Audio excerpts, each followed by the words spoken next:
5 حاجات مهمة عشان أحباب الله في الجو الساقع حر ده. 1.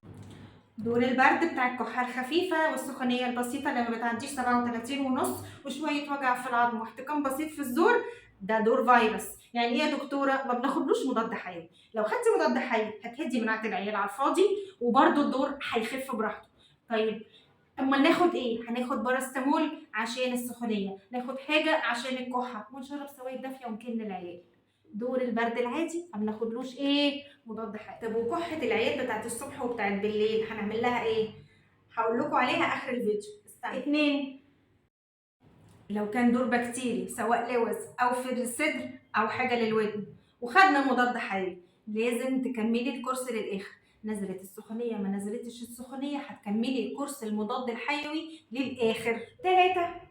المضاد الحيوي ما بيضيعش الكحه. المضاد الحيوي ما بيضيعش الكحه. العظيم المضاد الحيوي ما بيضيع الكحه.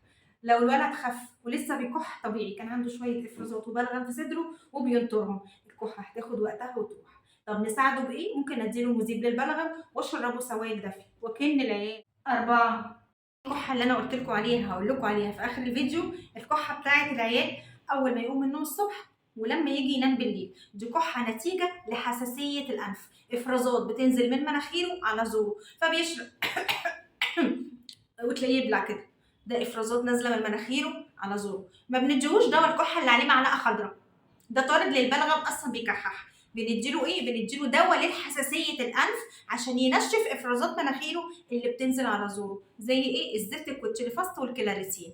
ندي الصبح وبالليل. لو الحساسيه مستمره ممكن نمشي عليه طول لكن العيال من طلعت الصبح بدري ومن ساعه المغرب. طب والمدرسه الصبح وهو نازل يحط منديل على بقه ومناخيره ويغطي ودنه، يلبس الماسك.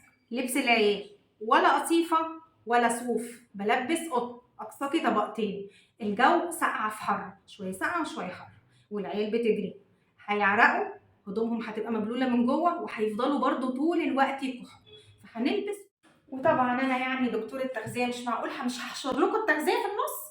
تغذيه العيال في الشتاء خضار وفاكهه، لبن وبيض. البيض عشان فيتامين دي واللبن ده وجبه متكامله فيها. ما بيشربش اللبن حطي له عليه جوافه، حطي له عليه موز، حطي له عليه معلقه صغيره كاكاو خام، كوبايه اللبن مهمه، حطي له زبادي، ادي له رز بلبن والخضار والفاكهه. كل العيال بتحب الطماطم، اعملي لهم عصير طماطم، اعملي لهم فلفل اخضر ياكلوه كده. الموز والجوافه والبرتقال والسفندي والليمون مهمين جدا جدا عشان فيتامين سي. وربنا يحميك.